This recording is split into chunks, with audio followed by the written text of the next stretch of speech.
हमारा जो चैप्टर है बेटा, हमने ज्योग्राफी से लिया है एग्रीकल्चर। ठीक है, इससे पहले भी हम इसके बारे में एक वीडियो में डिस्कस कर चुके हैं और उसमें हम एग्रीकल्चर में जो है हम जो पढ़ेंगे different types of farming method के बारे में पढ़ेंगे।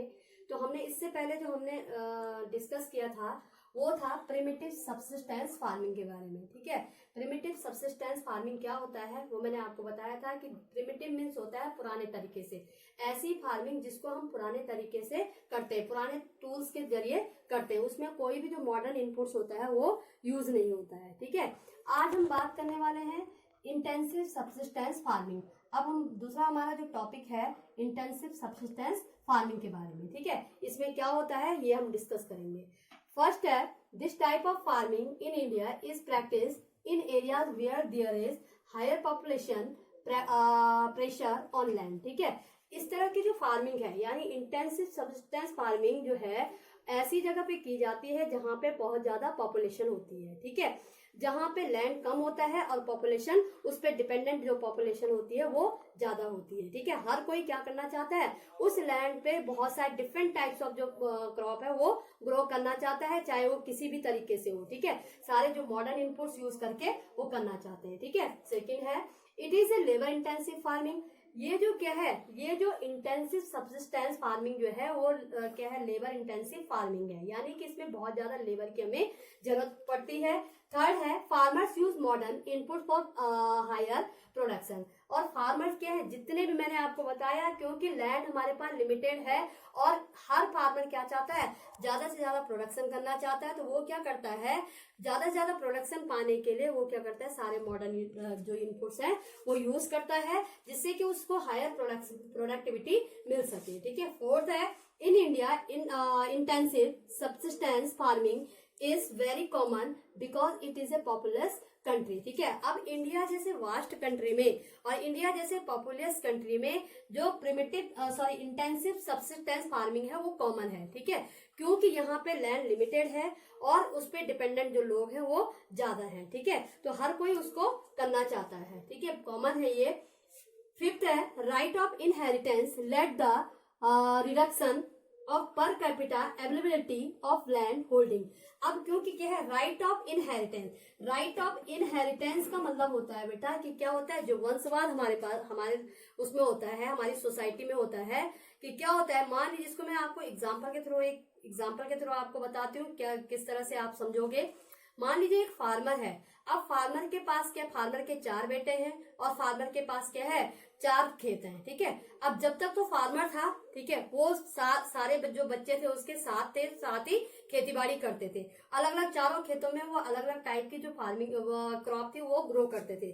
लेकिन फार्मर क्या करता है, उनको क्या कर लेता है, फिर अलग अलग उनका बंटवारा कर देता है। बंटवारा करता है तो एक के हिस्से कितना खेत आता है, भाई 4 बेटे हैं और 4 ही खेत थे तो एक के हिस्सा कितना आएगा, 1 खेत आएगा। अब वो क्या करेगा, वो जो फार्मर का जो बेटा है, जब उसके हिस्से 1 खेत आया तो वो जो पहले तो उनके पास 4 थे तो 4 तरह के क्रॉप उनके, अब वो चारों क्रॉप क्या करेगा, उन चारों क्रॉप को उस 1 खेत में उगाने की कोशिश करेगा। ठीक है, इसके लिए वो क्या करेगा, सारे जो मॉडर्न इनपुट्स है, चाहे वो फर्टिलाइजर है, चाहे वो पेस्टिसाइड है, चाहे वो HYV सीड्स है, चाहे वो मॉडर्न इरिगेशन सिस्टम है, उन सबको यूज करेगा और हायर प्रोडक्टिविटी पाने की कोशिश करेगा। ठीक है, तो इससे क्या होगा भाई, वो जहां चारों खेतों में 4 अलग अलग तरीके की जो फसलें थी वो उगाता था, अब वो एक ही खेत में 4 तरह की फसलें उगाएगा। अब किस पे प्रेशर आ जाएगा, उस खेत पे प्रेशर आएगा, उस लैंड पे प्रेशर आएगा और वहां पे प्रोडक्टिविटी तो बढ़ेगी क्योंकि मॉडर्न इनपुट्स यूज हो रहे हैं, लेकिन जो लैंड है उस पे बहुत ज्यादा प्रेशर आ जाएगा। ठीक है, तो उसको कहते हैं राइट ऑफ इनहेरिटेंस। अगला है, absence of other alternative sources of livelihood put pressure on land.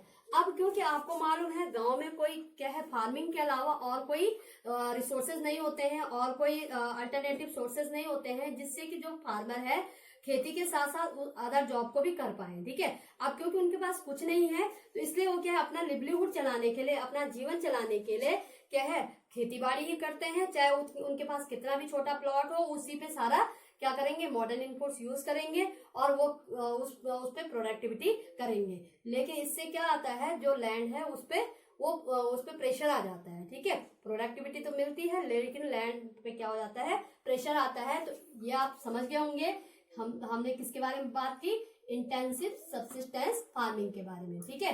Intensive subsistence farming उसको कहते हैं जहां पे सारे मॉडर्न इनपुट्स यूज किए जाते हैं और हायर प्रोडक्टिविटी पाने की कोशिश की जाती है। ओके, हमारा जो नेक्स्ट टॉपिक है बेटा वो है अब कॉमर्शियल फार्मिंग। इससे पहले आपने क्या पढ़ लिया, प्रिमिटिव सब्सिस्टेंस फार्मिंग पढ़ा, फिर हमने इंटेंसिव सब्सिस्टेंस फार्मिंग पढ़ाया आपको। अब हमारा थर्ड मेथड ऑफ फार्मिंग जो है वो है कॉमर्शियल फार्मिंग, ठीक है।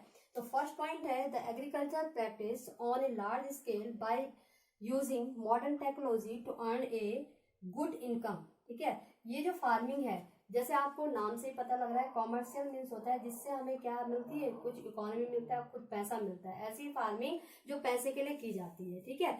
तो ये जो एग्रीकल्चर प्रैक्टिस है वो लार्ज स्केल पे की जाती है और वो भी सारे मॉडर्न इनपुट्स यूज करके, मॉडर्न टेक्नोलॉजी के उससे, ठीक है। सारी मॉडर्न टेक्नोलॉजी यूज होती है, सारे मॉडर्न इनपुट्स यूज किया जाता है जिससे कि हमें जो प्रोडक्टिविटी है वो भी बहुत वास्ट हो, बहुत ज्यादा हो, ठीक है। मेन इसके जो कैरेक्टरिस्टिक्स हैं वो है use of high levels of inputs, high yielding variety. इसके जो मेन कैरेक्टरिस्टिक्स वो जो हमने अभी बात की थी किसके बारे में, मॉडर्न इनपुट्स के बारे में यूज की थी। तो यही इसके कैरेक्टरिस्टिक्स है कि हम क्या करते हैं, high levels of facility inputs इसमें यूज किया जाता है, जैसे high yielding variety of seed, HYV seeds use होता है, गुड इरिगेशन फैसिलिटीज यूज किया जाता है, केमिकल फर्टिलाइजर यूज किया जाता है, इंसेक्टिसाइड यूज किया जाता है एंड पेस्टिसाइड यूज किया जाता है। यानी जितने भी हमारे मॉडर्न इनपुट्स हैं जो हाई यील्डिंग है, चाहे वो high yielding variety of seeds है, चाहे वो पेस्टिसाइड है, इरिगेशन सिस्टम है, सारे यूज होते हैं। इन सारे चीजों का यूज करके जो प्रोडक्टिविटी होती है वो भी हायर आती है, ठीक है। अब है the amount of commercialisation of farming varies from one area to another, ठीक है, depending on climatic conditions, irrigation facilities and other facilities, ठीक है। अब क्या है the amount of commercialisation of farming. अब ऐसा जरूरी नहीं है कि एक एरिया में अगर ये कॉमर्शियल क्रॉप है तो दूसरे एरिया में भी ये कॉमर्शियल क्रॉप हो, ठीक है, ऐसा जरूरी नहीं है। वो डिपेंड करता है, इसका जो कॉमर्शलाइजेशन है वो डिपेंड करता है फार्मिंग क्या है, वो डिपेंड करता है फार्मिंग पे, one area to another area depending on climatic, वो डिपेंड करता है क्लाइमेट पे, क्लाइमेटिक कंडीशन पे, इरिगेशन फैसिलिटीज पे और अदर जो फैक्टर्स हैं उस पर डिपेंड करता है, ठीक है। यानी हर जगह क्या नहीं होता है, एक जैसा क्लाइमेट, हर फसल के लिए एक जैसा क्लाइमेट की जरूरत नहीं होती है। अलग अलग जो क्रॉप्स हैं उसके लिए अलग अलग क्लाइमेट की जरूरत होती है, ठीक है। तो जहाँ पे जो क्लाइमेट होता है और जिस फसल के लिए वो सुटेबल है वहां पे वो कॉमर्शियल क्रॉप होती है, ठीक है। जैसे rice is commercial crop in Haryana and Punjab. जैसे मैं एग्जांपल आपको दूं कि अगर हम राइस की बात कर रहे हैं तो राइस क्या है, हरियाणा और पंजाब में ये क्या है, कॉमर्शियल क्रॉप है, क्योंकि वहां पे इसके लिए सुटेबल क्लाइमेट है, irrigation system, modern irrigation system है, सारा चीज उसके हिसाब से है, ठीक है। लेकिन क्या है, अगर दूसरी तरफ हम उड़ीसा की बात करें तो वो वहां पे क्या है, केवल सब्सिस्टेंस क्रॉप के रूप में है, ठीक है। पंजाब और हरियाणा में तो ये क्या है, कॉमर्शियल क्रॉप के रूप में है, लेकिन अगर उड़ीसा की हम बात करें तो वहां पे केवल ये सब्सिस्टेंस के रूप में है, ठीक है। तो ये डिपेंड करता है, इसके फैक्टर डिपेंड करते हैं, ठीक है। इसके लिए क्लाइमेट डिपेंड करता है, अलग अलग क्लाइमेट में अलग अलग फसल होती है और अलग अलग फसल जो है अलग अलग उसका जो कॉमर्शियल यूज होता है, ठीक है।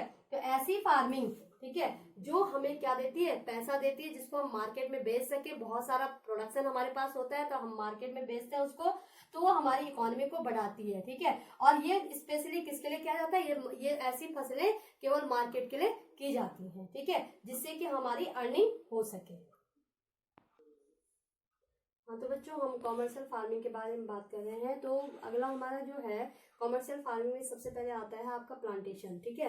प्लांटेशन आप जानते होंगे, प्लांटेशन किसे कहते हैं, जब क्या है बहुत लंबे प्लॉट पे क्या है एक ही तरह की फसल उगाई जाती है, उसको कहते हैं प्लांटेशन, ठीक है। ए टाइप ऑफ कॉमर्शियल फार्मिंग, तो प्लांटेशन है वो भी क्या है, ए टाइप ऑफ कॉमर्शियल फार्मिंग है, क्योंकि बहुत सारा प्रोडक्टिविटी होता है, बहुत सारा पूरे प्लॉट के प्लॉट एक ही फसल के होते हैं, तो वो केवल मार्केट के लिए किया जाता है, ठीक है। फर्स्ट है आपका plantation farming produces raw materials for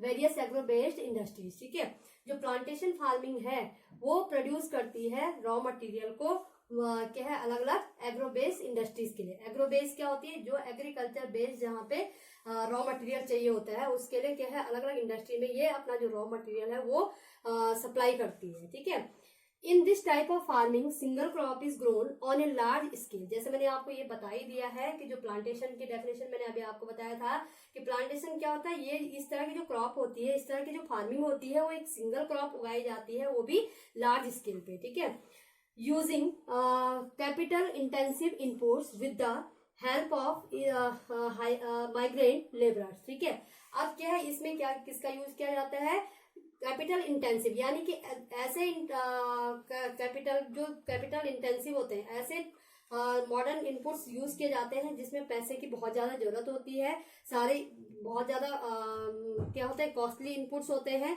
और किसकी हेल्प से की जाती है, माइग्रेंट लेबरर्स की हेल्प से की जाती है। ठीक है, क्योंकि बहुत बड़े बड़े प्लॉट में अगर क्या है, हमें कोई प्लांटेशन करना है तो उसके लिए हमें बहुत सारे लेबर की जरूरत होती है। केवल आप अपने फैमिली मेंबर की हेल्प से ही उसको नहीं कर सकते हैं, बल्कि आपको और भी लेबर हायर करनी पड़ती है। ठीक है, फोर्थ है आपके पास, production here is only for market. जो प्रोडक्शन होता है प्लांटेशन एग्रीकल्चर का, वो केवल मार्केट के लिए होता है।